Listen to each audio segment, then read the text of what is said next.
First time to use this MasterAirscrew BN, and which is this ball nose means BN. You know where's the drum? So this is the one. It's right there. This is 5" and 4.5 pitch.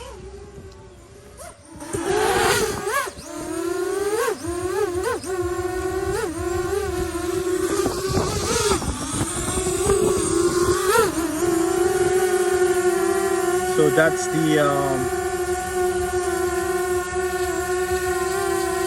propeller that I'm using right now and testing it is the MasterAirscrew.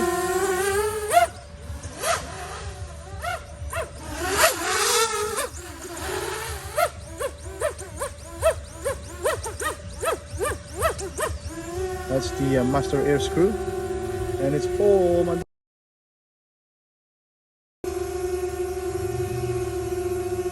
All right, there we go. Sorry for yeah. So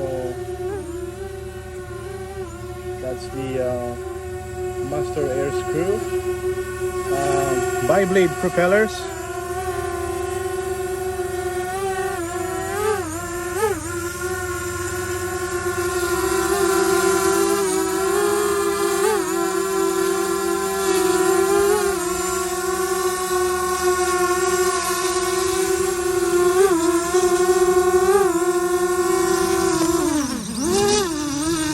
Yeah, the MasterAirscrew propellers, bi-blades, and that's what it sounds like.